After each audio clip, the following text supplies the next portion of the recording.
everyone. Welcome to Let's Talk for But Why Though podcast. And I am your host, Carolyn Hinds. And today I'm joined by some friends of mine who are some ride or die fans of the Fast and Furious franchise. I am joined by KB, Ron Solo, Brandon Collins, and Brandon Jones. And we are going to get into the nitty gritty and the fan freakishness of the Fast and Furious franchise. We're going to talk about all the films from 1 through 8 because I have not seen Fast and Furious 9. And I'm just going to we're going to start with some basic questions and my first question is what is car culture for each and every one of us here? Like for me, I'm from Barbados, so car culture means rally driving and late night street racing to the airport in Barbados. And I'm going to ask everyone else to say what car culture means to them. And we're going to start with KB. So KB, can you just give a brief introduction to yourselves and what car culture is to you? Yeah, so I am KB, entertainment journalist, and you can catch my work on Through the Lens of Lady KB. But I'm actually originally from Houston. So growing up, car culture was definitely late night street racing. I personally myself have not done it, but I dated a few car guys and experienced it myself. So had a good and safe time or drag racing, as safe as you could possibly be, drag racing through the streets of Houston. But I will say Houston car culture is, the scene's a little bit different because the cars here are kind of unique. Like in Houston, a lot of the cars are low riders. They are called swangas here. So they have a lot of those kind of elbow cones like on the wheels. And so that's a little bit of a car culture as well here. But yeah. And Ron, you're next. What is car culture to you? And give us a brief introduction to yourself. Yeah, thanks. Hi, all. I'm Ron. I'm the EIC of POCculture.com. And I'm based in Southern California, in LA, like one of the suburbs. And because it's like suburban LA, it's a lot of like fixed up Japanese import cars, mostly, at least where I'm from. Everything from like the Honda Civic, if you had a hatchback. Now, I should say, I'm kind of old though. So like kids now, I don't know if that's still working now, but when I was in like high school, that's when car culture was big, when everyone was taking their like fixed up Honda Civics to the theater to watch the first Fast and the Furious. And then if you're like a baller, you had the NSX, like the Acura NSX. You didn't need to fix that car up. It was faster than everything else anyway. Mm-hmm. And Brandon Collins. Hey, Brandon Collins of the Media and Popcorn Podcast, mediapopcorn.com. So I live in New York. I live in Queens, but I'm originally from Ann Arbor, Michigan, which is a suburb in the Midwest. So for me, car culture, because we have close proximity to Detroit, we, General Motors and Ford plants, like that was kind of the standard kind of cars you would see. However, in high school, car culture meant a lot of white guys driving around their Honda CRV listening to Ludacris. So I wasn't a big fan of it. I was a big fan of these movies, but in regards to car culture that was trying to appropriate in the suburbs, it was a nightmare. And Jonesy. How's it going? Brandon Jones from LRM Online. For me, car culture spanned the gamut. So I'm from Chicago, Illinois. And so I had all the way from the Chicago Auto Show. It was a big, huge deal. You would go to it every year. They would fill up this really huge exposition center. You would go get to see cars from all over the world and what all the car manufacturers were doing. And then also where I lived when I was 10 and later, I lived in the suburb, and there was a street that was right in front of a venue, and it was a quarter mile, and people would race that. And so as I was younger, I would look out and you could see like all the burn marks where people were burning out trying to race. And you always wished you were a part of that. When I got older, seeing this movie, you really understood what they were doing, what they were into. So that's kind of what culture was for me. And for me, like I mentioned earlier, I'm from Barbados. So like actually racing is actually very big in Barbados. We actually have the largest rally track outside of North America and Europe at Bushy Park. And I grew up around cars. Like for me back home, like going to the mechanic with my mom was standard. She always made sure she brought my sister and I along. She's like, you're gonna know how to change tires, you're gonna know how to change the oil, you're gonna know where the oil pan goes and all of that stuff. And when I got older, we got into like my brother would take my sister and I to watch rally racing on Sundays. Then as I got like in my teens and early 20s, me and my friends will go to the airport at the airport road and watch the guys speed down the road like at 2, 3 o'clock in the morning. And I've been in situations where I'm like, yo, this is a stupid way to die. but but we had a blast doing it. And I remember for Fast and Furious, like I think it really revived car culture for younger people because rally racing was more like for the like late 20s, early 30s and 40s going on. But then when Fast and Furious came out in 2001, like my age, I would have been around, I think I was around 17, 18. And that's when younger people, like I found a lot of younger people really got into it. And then I remember like legit after the film was finished, we filled out the cinema and like it was literally a line of cars. You know the scene where the guys have the cars parked off before they scatter and like they have the lights. It was legit like that in outside the cinema. And from then on, like we had like a real, I would say, more imported car culture because it was more like the Nissan Skylines and then the Honda and then the Hondas and the Mitsubishis and those kind of cars and then after that you had the Veil sites. So like Veil site did the kit. So we had more cars with fancier kits and the lighting and on the carriage. So it was a lot of fun. And I think the Fast and Furious franchise has really become such a big part of pop culture because of that. And it's so interesting that all of us are from different locations and like each city does have its own culture. Like I didn't know that there was another term for lowriders. I've always known them as lowriders and never heard them referred to as anything else. So that's really interesting to hear that.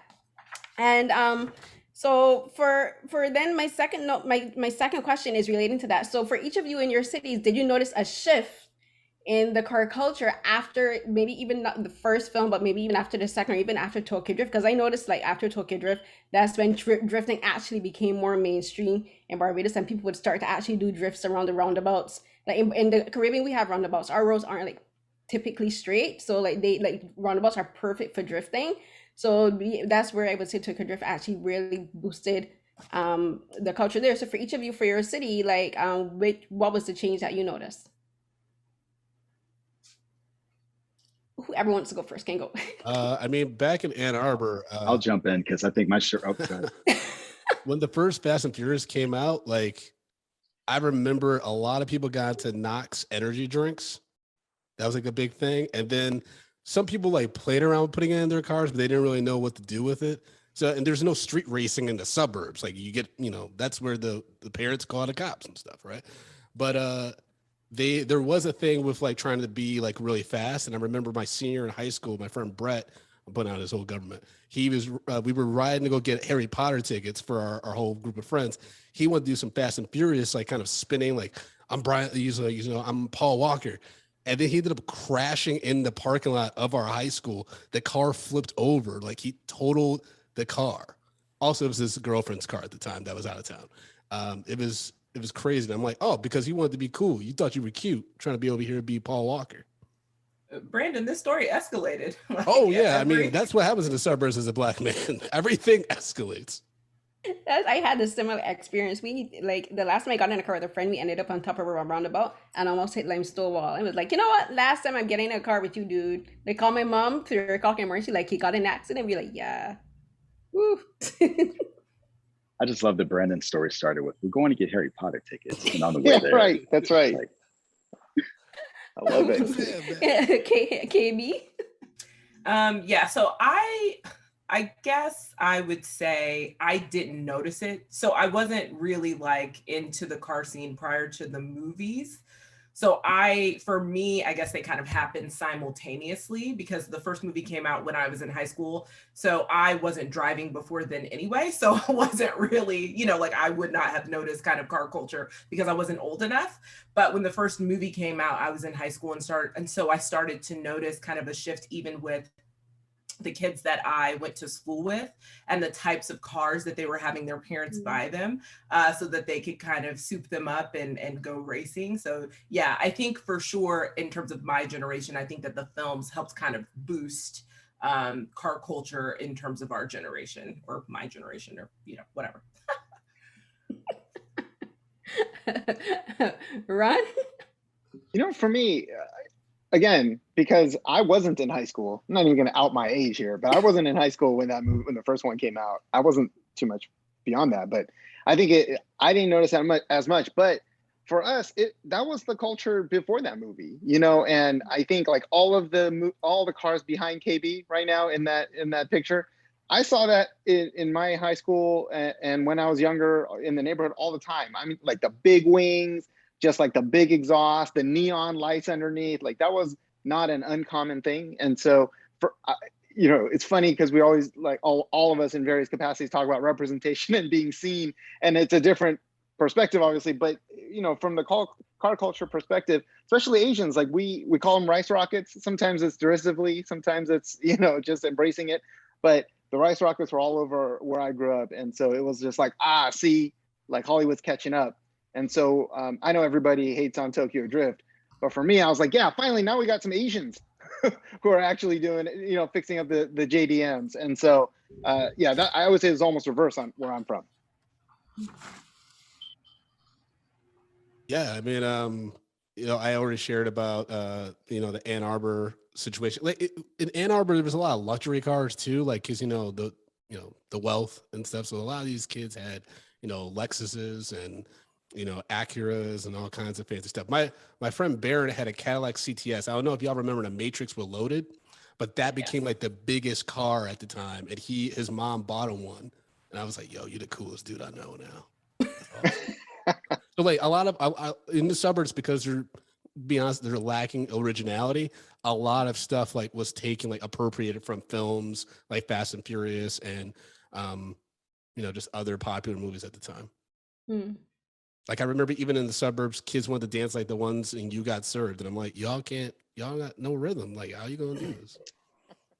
Hey, but Brandon, I don't even think that's probably not even exclusive to suburbs. Like, that's why movies, that's why we all do cover what we do, right? They have a huge impact in how we just conceptualize like what's cool, and all of that. So I would say it's the same across the board. And I was going to say, Brandon, like we had a ton of like, I think Houston has a ton of luxury cars, but they weren't like used for racing out here. Not that I saw, not that I noticed, like it was just, they have a ton of luxury cars and people are using them for different reasons. And honestly, barely even driving them, on the day-to-day, they're like truly treating them as luxury cars that they use occasionally. But they were never kind of like souped up for racing or anything like that. Josie? And I think for me, so because I said that the car culture ran the gamut, we had the wealth, similar to what Brandon is talking about. We had folks with Dodge Vipers. We had a lot of older men with Corvettes that would fix them up and do those kinds of things. But then on the other side of the spectrum, just like KB was talking about, we had folks with low riders and all of those things in that nature. So the impact from this movie was minimal, right? What it did, at least as I could see immediately, was it got other people more excited about it. I definitely remember walking out of this movie theater the first day, and it didn't matter if you had a Ford Contour or a Corvette, you were burning out of that parking lot. Like like calm down with your 4 cylinders. But that was the thing. Like this, it was something about this movie. And what I like about at least the first one is it was packaged very easily, right? Everyone knows Point Break. And most people I know like Point Break. And so a lot of people could latch on to like, oh, this is Point Break with cars. I got it. And everybody doesn't surf, but everybody I know drives. And so that relatability to it really helped excite people for this movie. I feel like that was the pitch for the movie. They were like, hey, we're going to do Point Break. Not everyone surfs, but everyone drives. That would have been a great tagline. And everyone has everyone drives. It makes me wonder for people who grew up in like whatever New York City and places where just like there is no people don't drive because everyone takes the subway. Like I wonder if it's had an equal impact. Like I'm kind of curious. We don't have anyone on here I guess like that, do we? I'll say it does though, because I just moved from New York and I was there for 8 years, and one of my cousins actually is a mechanic, so he's in the car scene. So I've gone to races with him in New York and in New Jersey. I even think maybe one time we went to one in Philadelphia, but like, so, they find kind of their community, and he lives in Brooklyn. And he lives in kind of like the section of Brooklyn that, because everybody just thinks like, you know, a lot of people think that New York City is just high rise, but he actually lives like in the Brooklyn where you have side by side houses and it's like very residential. So they do a lot of racing kind of in the more residential parts of Brooklyn, and then of course in New Jersey and beyond. So they go to a lot of like, him and my uncle actually go to a lot of different races throughout the year. They do that a lot in Queens too. Over here, I live right by Atlantic Avenue. My house is like a block away, and people are racing down there all the time on the weekends. Yeah, for me, like as you guys were talking, like I remember one of the things that really struck me, like Josie's talking about here, like everyone can't surf, but everyone drives. That actually kind of fits the like Barbados community perfectly because like we're an island and like surfing is a thing there, but it's also a very expensive sport. Like surfing gear is super expensive in Barbados, so like that's still kind of a niche and a elitist and kind of sport. It's not like it's not a truly accessible hobby. And there's this kind of classes, I guess you could say, connotation attached to it. Like if you surf, you're kind of bougie, and like, or even if you scuba dive, scuba do. If you scuba dive, because scuba diving also is very expensive, and it's kind of ironic that water sports are more, unless you're swimming or you can do like, or like, but if you, unless you can swim extremely well or snorkel, if you want to do any other type of water sport, you gotta got money. But everyone has access to a car, and like, you know what I mean. So like driving is the more accessible sport, it's the more accessible hobby. And like, even like you talk about the difference in status and income, and like the who has like more expensive cars. Again, Barbados, because we're a small island, if you want to import like those luxury cars, that's so much money. Not just the cost of the cars, but importation is super expensive. So we had like one Lamborghini, we had one Maserati on the island. Well, this is when I was in secondary school. This is like 90s going into the early 2000s, mid 2000s, after things became a bit more affordable. And I think I would actually say, I think Fast and Furious and films like it are kind of partly responsible because it opened up the market, and like importers realized that people do want more of these cars, and they made them more accessible and cheaper to obtain. Especially if you're gonna look at like Japan, like getting cars and parts from Japan is way more cheaper than getting European models, right? So a lot of our cars are like Japanese models. A lot, some are Chinese and North American, but more often if you drive along Barbados, you probably see like 60% of the cars are Japanese makes. So you have like Mitsubishi, Honda, and those kind of cars. So when it came to racing, a lot of it was also easier and cheaper to outfit your car. And a lot of people know how to fix their own cars. Like we grew up like as I said, like my mom made sure my sister and I went to the mechanic with her anytime something went wrong with a car.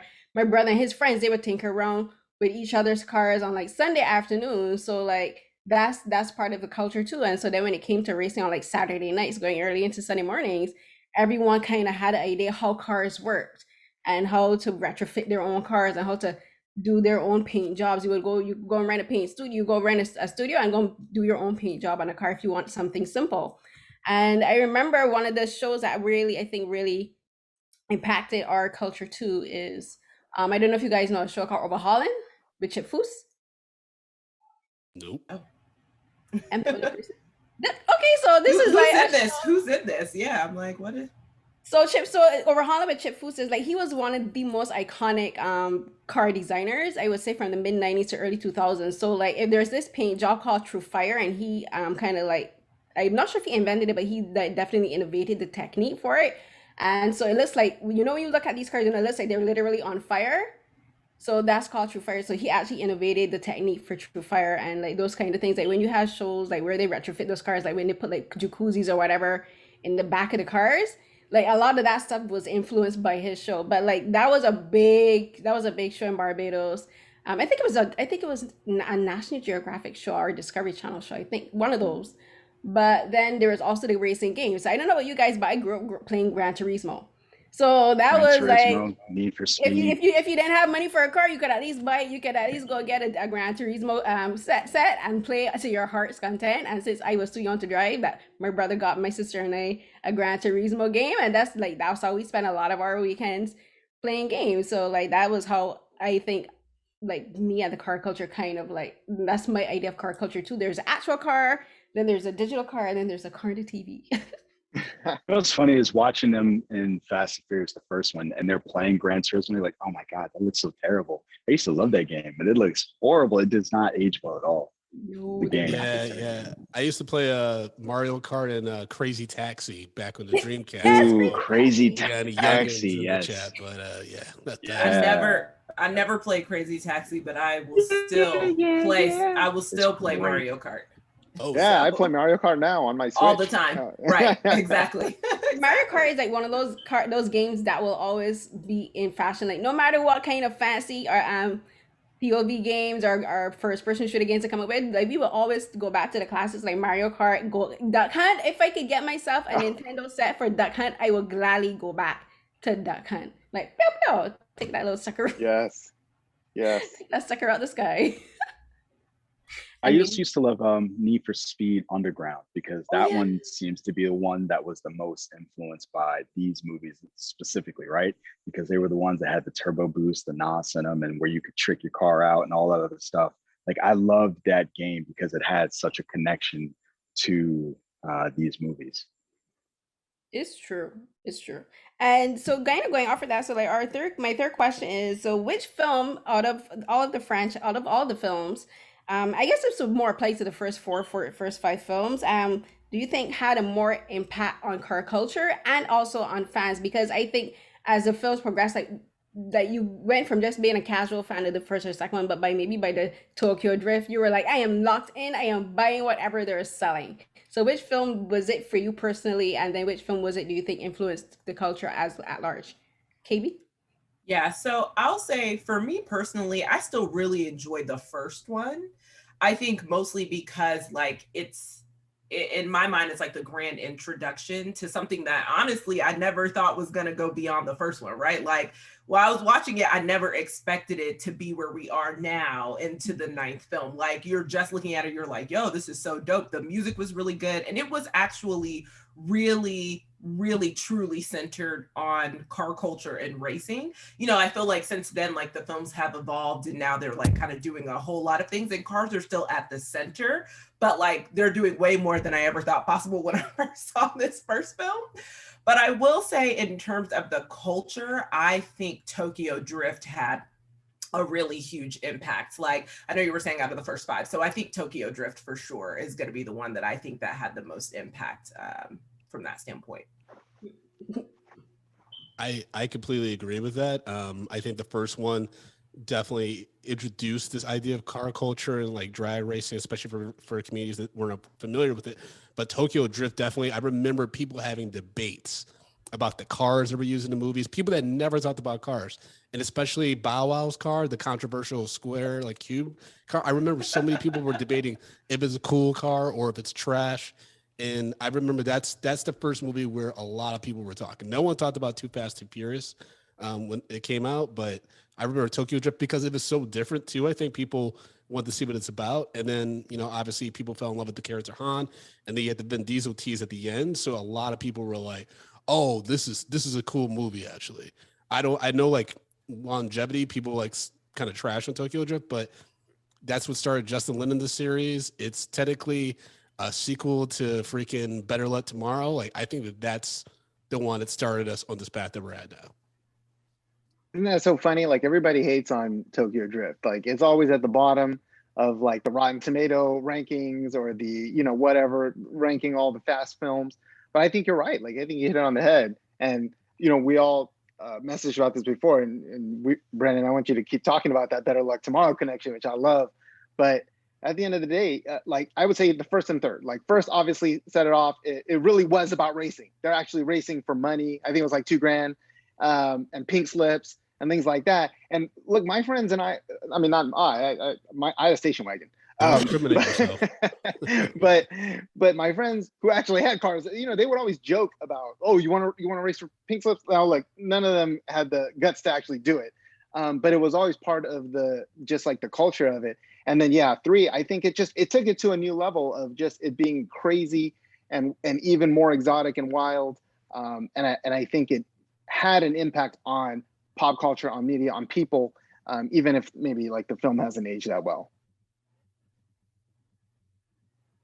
So I'm gonna agree mostly. I think the first one, at least for me personally, was the one where I was locked in. And just like KB, I was saying yesterday to someone that I did not think that these movies would be where they are now.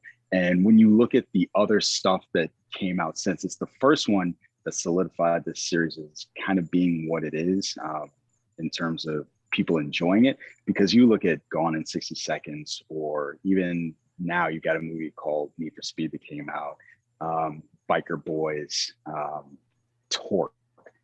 There was a bunch of stuff that came out afterwards that tried to do the same thing and tried to imitate, but just they could not. And none of those movies that I mentioned got a sequel. And so in terms of what did it for the series, at least for me, and I think a lot of people, was the first one, because it had that core element to it that was just so good. As far as impacting car culture, yeah, I think that 3 did the most to introduce like drifting to a whole bunch of people I'd never heard of it before.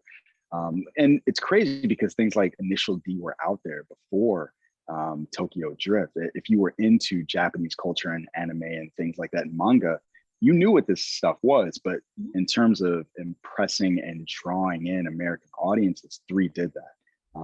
And for me, I still think that Too Fast, Too Furious is going to be at the bottom of my list, even though I wanted a Mitsubishi Eclipse so bad after I saw that movie. But yeah, I think 3 had the biggest impact on car culture, at least as far as I can tell. Brandon. Oh, I already talked about it. What a did little you? bit. Sorry. Right. Yeah. No worries. No worries. Sorry. I mean, I do think though, like, because we're talking about the first 5, I feel like Fast 5 is what blew this like to being like mega blockbuster status. I think once they introduced The Rock, this took on a whole nother life. And I obviously we'll talk more about that, but I still think 1 and 3, but I don't think we should discount 5 as well. No, and I would have gone with 5 if we were talking about what solidified this franchise. Yep. But as far as having an impact on car culture, 1 and 3, I think did it. But 5, yeah, you're absolutely right. That's the one that I think made this series just a complete blockbuster. Yeah, it definitely like catapulted everyone into a new status, all of the actors, I feel like, and also solidified the fact that we were going to get at least 3 more films. Like, I feel like at that moment, it was like, okay, we're definitely invested in this franchise. We're definitely going to get more by the time we introduced, The Rock. Yeah. And for me, 3 impacted, I think, car culture and film culture because it went across. That's when they went international. They didn't just stick strictly to America, because Tokyo Drift was like, we're going to Japan, the home of some of the best auto mechanics in the world. Like, so many innovations in racing and car development happens in Japan, and they went there, which I think was an extremely smart thing. And Josie mentioned Initial D. I had seen Initial D before. I had seen because I used to watch like a lot of anime and stuff back then, more than I do now. But I knew Initial D, and I knew what drifting was because Initial D and some of those other anime. And I remember when and also I mentioned Over Holland. So Over Holland, they did talk about drifting, like, because one of the they bring on like professional drivers sometimes to talk about these things, and I think they even talked about drifting in Mythbusters, because they talked about the physics of drifting and that kind of stuff. And this was before Tokyo Drift even came out. But I remember, like, I live tweeted, I rewatched all of the films the last few days from like Sunday, and I remember I tweeted, and I remember such a clear memory for me when I saw Tokyo Drift in the cinema. This is probably one of my first genuine nerdy geeking up moments. I was like, oh my god, that is the Drift King, because this guy next to me was like, what are you talking about? I'm like, that's the man. Drifting, what you seeing there, that man right there, he's the one who put drifting on the map. He's the one who like came up with all the techniques. I'm like, he was like, you do? I'm like, because he was like, you're girl and you black girl, but I'm like, yes I do. Yes I know who this man is, and I know what drifting is. I'm like, come on now. But that was such a, like, for me, like, Tokyo Drift is the one that I like you mentioned, is the one that really, like, people say this franchise has potential, because when it comes to the series, if you get a third, they're likely that's considered successful if you hit the trilogy. But like the way they ended it, we were like, Yeah, no, you gotta continue this story because first, you can't introduce, like you can't have Vin coming back there and being all And then emotional just end it. and just end it. We were like, the hell? Because I remember walking out the cinema, like everyone was just walking, everybody was just standing up talking, like you can't end this, you can't end it What's like gonna that. happen Like there next? has to be a Yeah. fourth. I remember seeing this is before previews were available. I'll say online. this about 3. Oh, sorry, Brandon. No, go ahead. I was gonna say, real quick, Fast and Furious 4, right? I remember before trailers were released online, being in the theater, and that trailer came out, and it was the gasoline truck heist, and then Vin Diesel turned around, and people in the theater lost their minds. They're like, "Oh my god, it's back!" So yeah, like to your point, Carolyn, like people were really excited about where the story could go from there. Mm-hmm. And the other thing I'll say about Tokyo Drift is I love the soundtrack. Of all of the Fast and Furious movies, it is the one soundtrack that sticks with me the most, that I listen to regularly. So Yeah, it's Such a true. Like music that credit song, Fast and Furious, Fast and Kichi. Yeah. Okay, sorry, let me stop. So our fourth question for this section is, what is it that sets the franchise apart from other films that deal with feature cars as major plot points and plot elements? So you mentioned earlier, Torque, Biker Boys, and then there would have been like films like heist films with like what was the one with the little VWs? I'm drawing a blank. Italian Job. The Yes. Italian Job. Yeah, Yeah. the minis. Oh, those are The with Mini the Fiat? Coopers. Mini With the, Coopers. oh, Mini Yeah, Coopers. minis. Okay. Mini Cooper, right? What did I call them? remember. I call them something else just now. I call them VWs. VW Bucks. No, it's Mini Coopers. Sorry, those are completely Yeah, different Mini cars. Coopers. Yeah. So what is it you think about the Fast and Furious franchise that sets it apart from other films in what we would call the car heist genre? I don't know. I'm probably just gonna go with family. Like I think And Corona. family Family and and Corona. Corona. Yeah, I'll take the Coronas too. I think it's just because, not only are the cars really sick, but I feel like with this franchise, so just like we were talking about how in each of our cities, like car culture looks different and the types of cars look different. I think I personally really like this franchise because you have a full range of things. Like you could see a Mitsubishi Lancer that's souped up, or you could see a Maserati. Like, I mean, like they have such a full gambit. And I think too, what they knew as they started to expand the films is that they had to add some additional elements in, and it works. Like, I feel like they have done what the Fast and Furious does really well, in my personal opinion, is interconnecting all of the characters. And so being able to like take these villains who may not really necessarily be villains, but intertwine their family members. And then like it keeps branching off and branching off. And so it's just interesting. But at the heart of it, it's about family. And, while things may not be surprising, I'm talking to you, Fast 9. While certain storylines may not be surprising, I'm still intrigued and I still want to see more. I mean, it doesn't matter. Like every film, I'm like, okay, but I'm definitely seeing the next one. So what's next? And I also like that they give into fan service. So like they really have been listening to what the fans want and they will incorporate it, just like in Fast 9. Like, I mean, and everybody knows from that trailer, we've been asking to go, in the trailer though, you saw the trailer. Yes. But everyone knows in the trailer where we asked to go. And they said, bet. Like, it may not have been in the way that we thought it was going to be, but they said, absolutely, we heard you. So here we go. Not in the way we wanted, not in the way we asked for it, expected. but they Testarossa. said, listen, we're still going to get you there. We're going to get you from point A to point B. It might not be how you think it should, but we're going to get you there. To me, I would say we talked about Fast 5 and how that changed the franchise, right?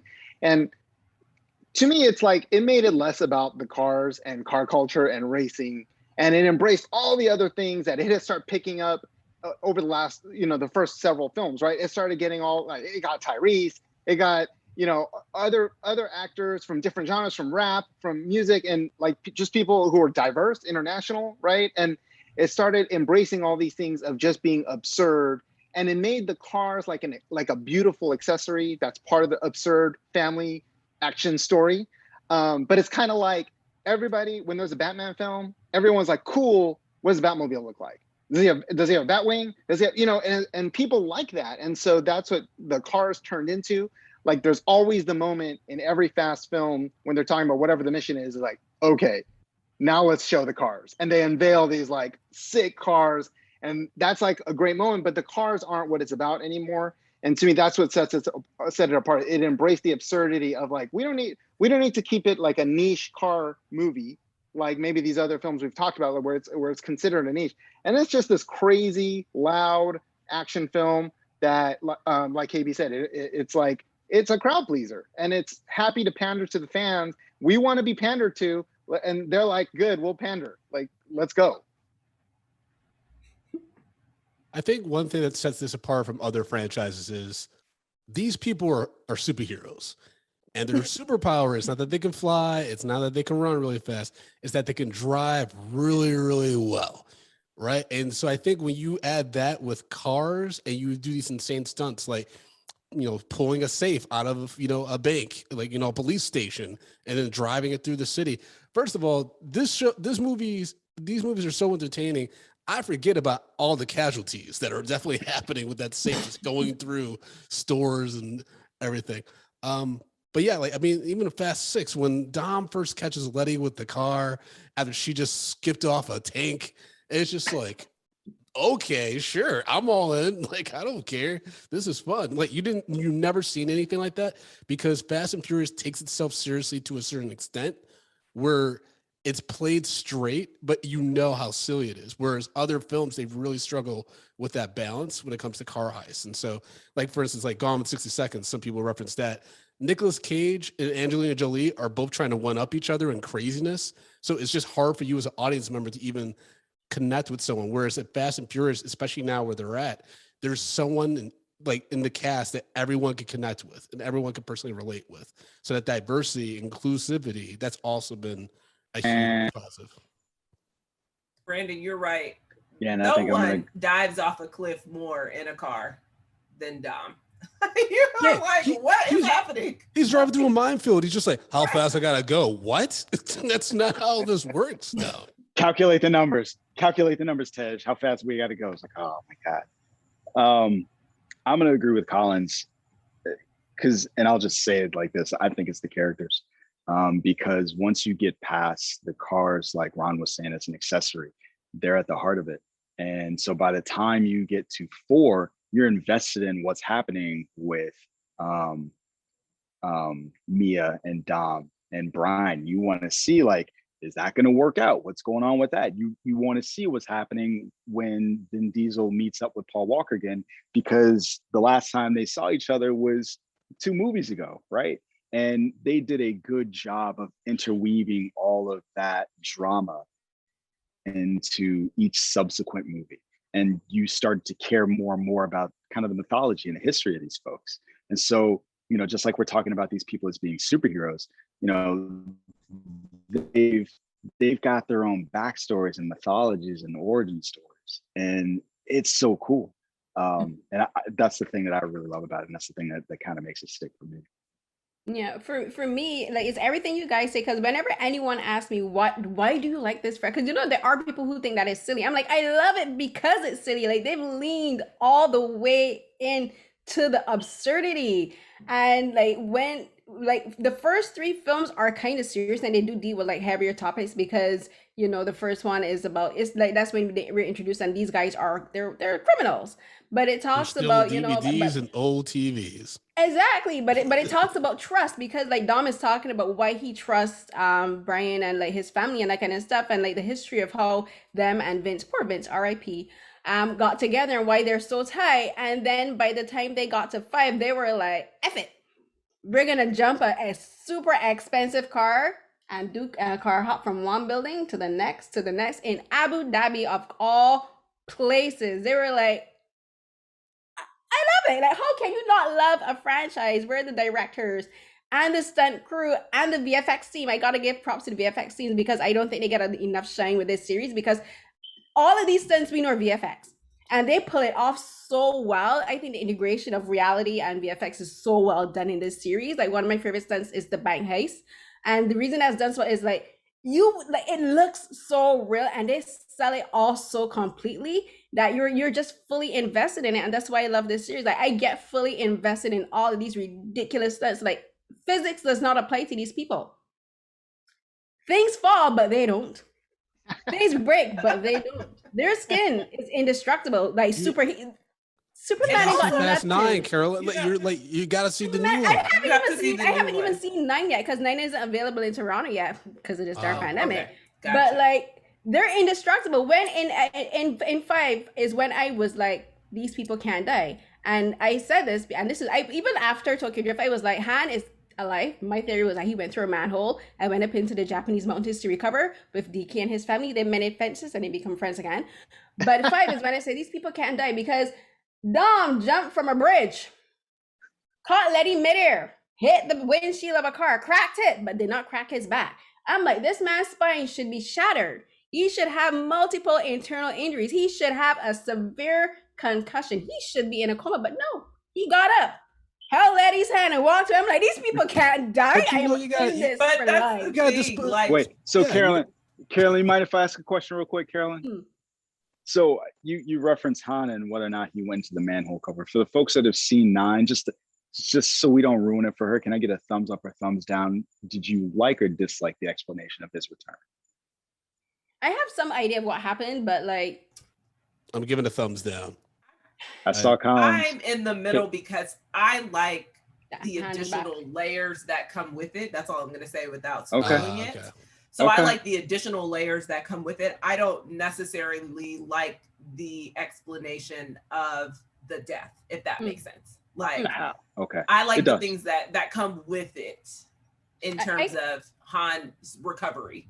I Ron, kind of what do you I like think? I do know some of what happened in F9. So like I kind of, and from what I was told, I don't.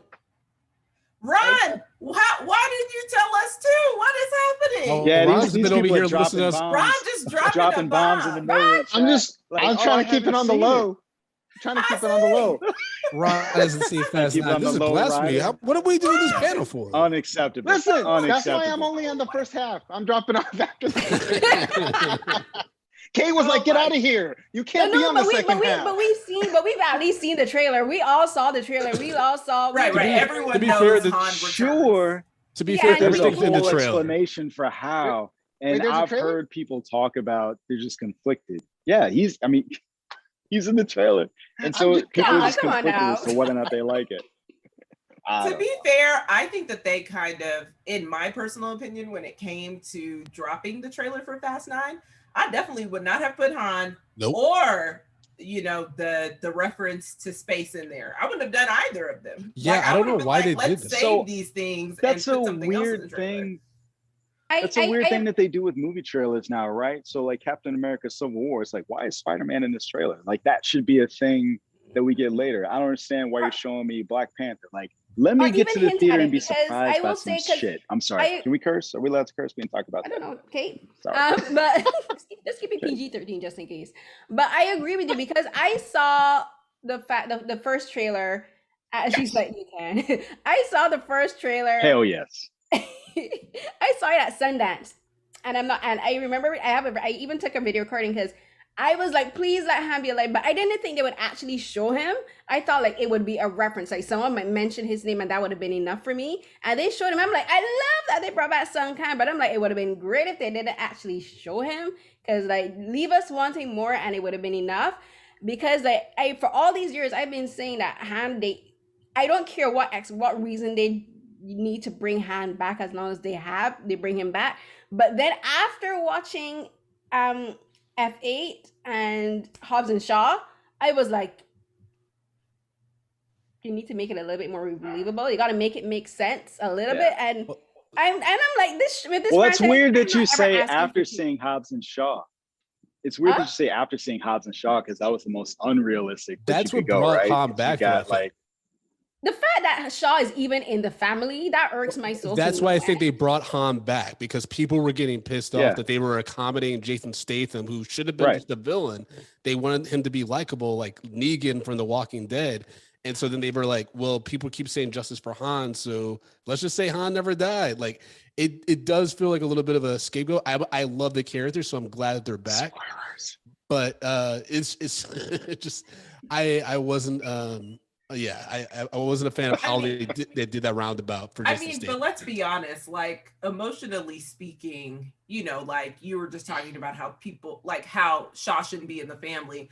But like technically neither should Brian because Brian is the feds. So I mean like realistically it's like wait a minute. Read my tweet. But he never killed anyone. From the beginning. I mean he did not, but he also his entire purpose for even meeting Dom and it was it's like listen, sir, KB, you going down a road you don't need to do. Like, he's not a cop no more. I'm saying if we're gonna allow Shaw, then if we're gonna allow Brian, we gotta allow Shaw. Dom is very forgiving when it comes to family. And Shaw's brother too. Don't forget Fast 8. The brother's there too. I said Dom is very forgiving Brian, with family. I think he is, and I think the thing with Brian though is he risked himself in his career and going to jail to save Dom, right? So like his last act in the last movie, like I'm surprised that they let him into the FBI after he did what he did. But I think that's I think that's the only reason why. Yeah, we're trying to apply too much logic. There's too much logic. That's what I'm saying. That's what I'm saying. Logic. We got to apply it though across the board. We know that Shaw is in because they wanted, they liked the character and the actor brings more attention. That's the same reason why we saw Han in the trailer, right? Because it's everyone was like #justice for Han, and it like went wild. If otherwise, it would have just been like, oh, cool, another Fast movie, and people would be hyped about it. But it got way more social media attention because you saw Han at the end and he strolls in. It was like pitch perfect. He strolls in, eating snacking chips, on something. Yeah. Oh man, Sun Kang is so gangster. And that's everybody loved it. How many times that get shared? That's why Spider-Man is in the trailer. That's why Black Panther, come on. And he's even more popular, like especially in Black culture, because like he's been on Power, right? So he during the absence of the Fast and Furious series, he's been on Power. So then people were like, "Oh, dope, yeah, Han's in here," because they don't know the actor's name. And it's just like I know, like it's just good to see his career just taking off on another level. Oh, that journey on Power. Woo. We'll get more into our theories and our fan and our what upsets us, what makes us happy in our second half. But now I'm going to transition a bit to audience questions. And so our first question is, which character would you want to ride with as a passenger? I myself can say Sun Kang. And I would also say Rowan because he's freaking hilarious. He's the one with the most common sense. I don't care what anyone says. He's the one who questions things and he doesn't just, he'd be like, this is a bad idea. We need to think twice and 3 times and 4 times about this before we do it. Ride with anyone who got common sense. And I would ride with Han anywhere. So KB, who would you ride with as a passenger?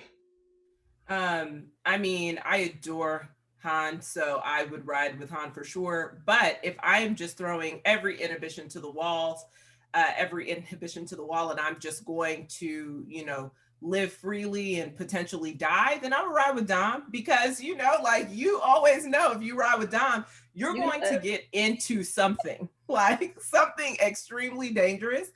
And, it might be a good time. It's definitely going to be life-threatening, but it might be a good time. So, if I was just thinking, hey, I don't need to be worried about my life, then maybe I'll choose Dom. But, if I'm really going to run with someone who has common sense, Han for sure. But, if I'm feeling adventurous, definitely Dom. You know what? Dom is a good pick because he survives anything and everything. Yeah, we're not going to die. We're going to get close.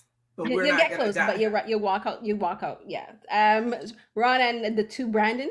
All right. So obviously you would think it's going to be Han, right? And of course, love Sun Kang, love Han. So I would be happy to do that. And like Luke Hobbs is also high on my list because I love The Rock. But for me, it's got to be Rowan Pierce. Tyrese is the funniest character in the show. In the film. I'm riding with him. We're gonna have a great time. I'm gonna laugh. Yeah. That's the best part of it. That's what I want. It'll be fun. Give me Luda. I would lose my mind. Give me Luda. Luda's not as he's not the character's not as funny as Tyrese's character is. It's not the comedy angle. He needs somebody to bounce off of. I'll be the person you can bounce off of. So we can ride. So he drives nice cars. He can drive. He's funny. I don't need him to be the funniest. this is somebody I can have a good time with. Okay. And I think Tej would be that person. That's And- all Jonesy wants. He wants to have a good time. Have a good time. I'm gonna pick Hobbs because I can at least get in on the action when we're like chasing after things. Because if you notice, The Rock always says, "Hey, so and so, take the wheel, because I'm gonna jump up on this other car or push a torpedo with my hands." And I'm like, "Oh, cool! I get to drive for a little bit. I know I'm gonna survive because he survives. That'd be fun." And then you for get to go to a Tay-Tay concert, right? You go, Exactly. hey, we're going to see some Taylor Swift. Kate says we got to say Devin Aoki for her. Yes. That's what Kate says. She's ugly. She was adorable. She like smack that ass, boy. She survived that bridge. Like go girl with your pink little Corvette. Our second question is, what's your favorite car from the franchise or in general? Mine is gonna be the Mazda RX, which is the car Han drives in Tokyo Drift. That car is sleek, sexy, fast, and it has good grip and also good torsion control. Great for drifting. And I'm going to go with the Supra. So even before this franchise came out, don't tell him that. This made my stepdad low-key cool because he had a Supra, not that one, but a Supra before these movies came out. And so when this movie came out, I was like, ooh, I did the Leonardo DiCaprio thing. Like, oh, I know that car. So from then on, like I was always in, even before the franchise came out, I was into Supra. So it's a good car. I'm gonna go with the Tokyo Drift Mustang Fastback. That thing was awesome. Beautiful car. I would take any car for that film anyway. My answer is the Nissan Skyline because I love the Supra though. That's one of my favorite cars ever. But when I was growing up, you couldn't get the Skyline or the version that ended up coming into the US. It was only in Japan or maybe in Asia only. And everybody knew about it. But unless you had the money to import that thing yourself, you couldn't get one. And so that was kind of like that, the unicorn that everybody who was into cars wish they had. Yeah. So that's a dope car. The Skyline was my car of choice in Gran Turismo. I had the blue with the yellow decals. Nice. Yeah, I was gonna say the Skyline, which thanks Ron for going first. But Sorry.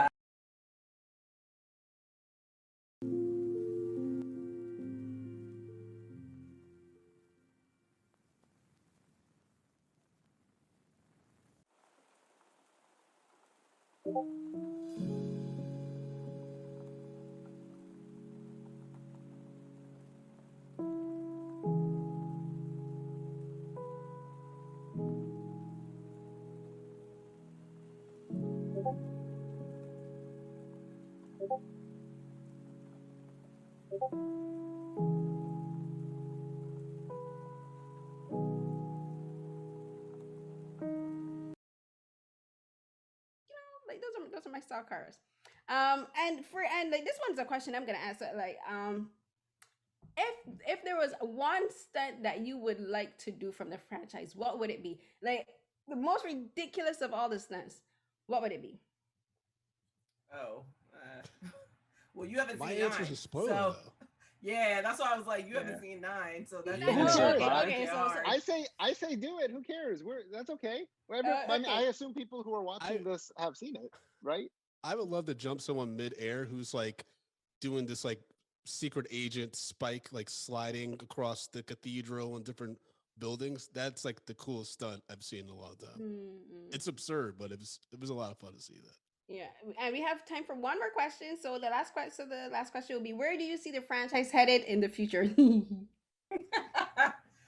Oh, so I think goodness. there's only one more movie left, right? So it's 10 in the Dude. main series. They're gonna split it like Endgame. It's gonna be a 2-parter. Yeah. Yeah. So I think they're gonna have a showdown with Cypher. Like that has to be where it goes. So you mean that and we're Heifer just don't die it's in gonna be a After 9 blowout. too? She's still alive at the end of the film?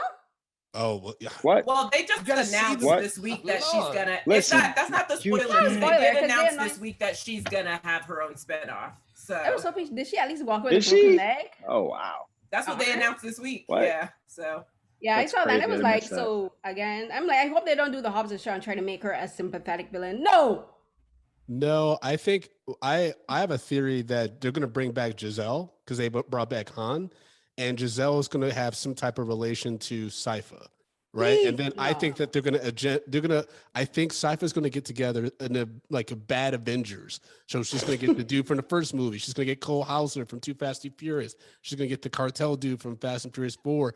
Bring them all together, and that's like the bad team that they all have to get everyone from the franchises together to go against. So it's That gonna sounds be awesome. like I wish Johnny from the first one was still alive. listen, Rick Yun. He's not dead, right? Rick Yun. Yeah. They could bring him back.